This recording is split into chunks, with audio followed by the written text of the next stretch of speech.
heli naftaada oo hagar baxankaaga heer sarena gaarsiin noloshaada kor u qaadi kara ama adiga hoos u dhigi kara noloshu maaha ciyaar naxliya maaha xumaan naruure ilaahay baxshiyo naqiyana xor horeeya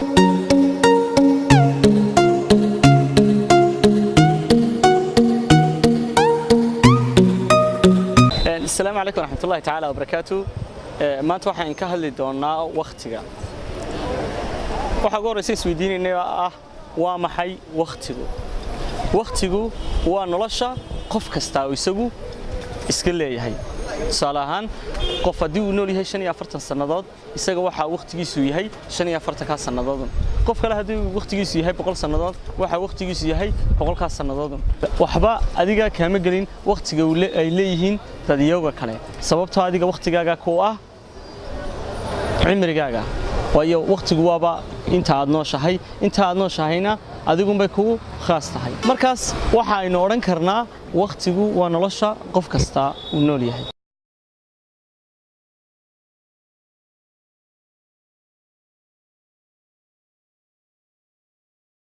إنه قف وقت جيسك فايدستو فايدوين بدنا إياه كشرة وأي كمديهين إنه قف كنا على هذا نلال سوتشيتا واي دمانتين waxaaynu inteena badan noolahay nolol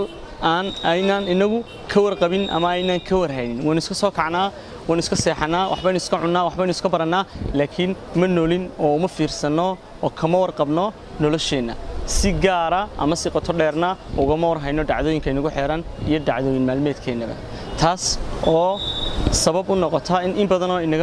inaga mid ahi ay noqdaan kuwa ku khasaara noloshooda sababtoo ah noloshooda u fiirsato ama aan noolaato nolol soo jeeda waxay ku saamaxaysaa inaad noqoto qof wax ka barta noloshooda nool yahay waxa kale oo ku jirta in qofku waqtigiisa ka faa'iideysto oo ay muhiim tahay inuu qofku haddii waqtigiisa ka faa'iideysto uu noqonayo qof samaysta isagu jaanisiyo sababtoo ah jaanisidu maaha kuwa iska imaada laakiin waa kuwa la sameeyo sidoo kale ka faa'iideysiga waqtigu waxa uu qofka u sahlaa inuu noqdo qof guuleysta sababtoo ah dhammaan dadyoga guuleystay waa dadyow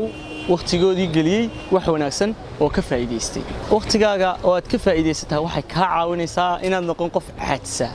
sababtoo inta badan caadisku waxa uu ka imaadaa qofka oo jadwalkiisa nololeed oo iskaga qasmo garan waayna waxa uu qabanayo ama si aan dareemin noloshiisa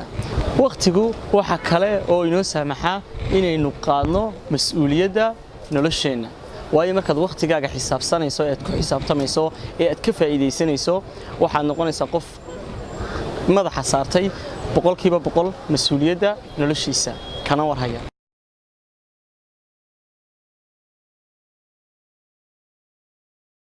waqtiga waxyaalo badan ayaa lumiya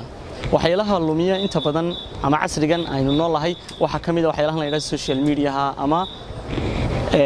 baraha bulshada sida Facebooka, Twitterka, WhatsAppka, Instagramka iyo kuwa kale oo fara badan oo ay dadku isticmaalaan waana waxa ugu badan ee maanta dhalinyarada waqtigooda ka lumiya baraha bulshadu waayo waxaad arkaysaa dhalinyaro badan oo waqtigooda intii ugu badnayd ku qaatay baraha bulshada halkii ay uga faa'iideysan lahayn inay cilmi bartaan halkii ay uga faa'iideysan lahayn inay dad muhiim ah bartaan halkii ay uga faa'iideysan lahayn inay shaqo sameeyaan sidoo kale waxyaalaha kale waqtiga qofka ka lumiya waxa kamid ah hurdada badan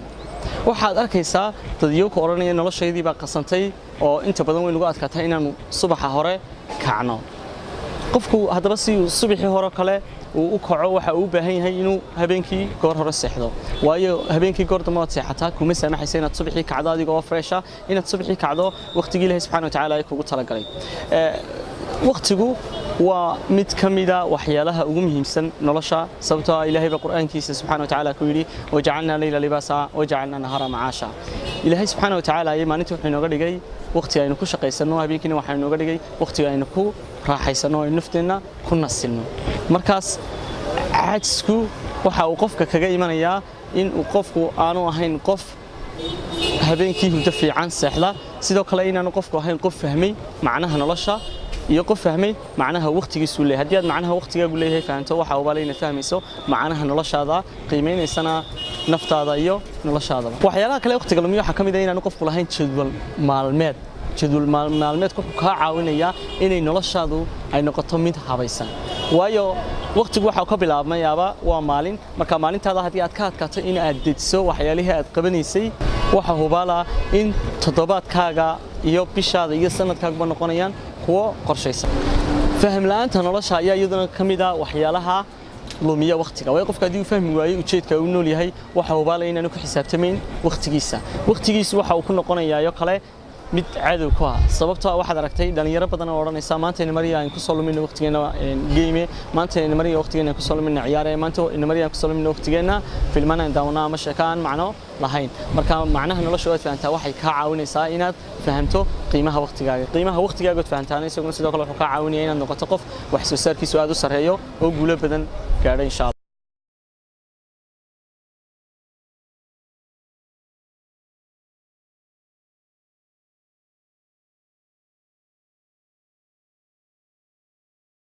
in habeenkii marka aad soo hoyto inta aad kugu shaada tagin in aad isla xisaabtan samayso oo wax qabad maalmeedkaaga aad xisaabiso wixii ku fulayay wixii aan ku fulin waxa ay ku saamaxaysaa oo ku sahlaysaa in aad dareento halka aad taagan tahay waxa aad qabsatay iyo waxa ku dhiman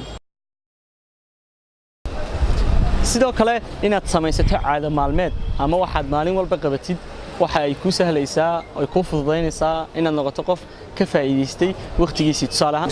salaad markaad kacdid kadib hadii aad akhrisatid quraan oo aad caado ka dhigatid inaad maalin walba akhrido jis quraana ama inta aad adigu ka kareysid aad akhriyi kareysid sidoo kalena aad maalin kasta aad isku daydid inaad dhageysato xabad muxaadara bishii waxa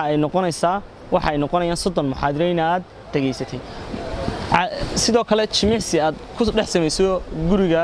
ama meel kale oo kamida meelaha jimicsiga waxay ku salaysaa inaad caafimaadkaaga aad kor u qaaday waqtigaagina aad wax fiican gelisay way caadooyinkaasi waa kuwa saameyn wanaagsan ku yeelanaya dhammaan qaybaha kala duwan ee noloshaada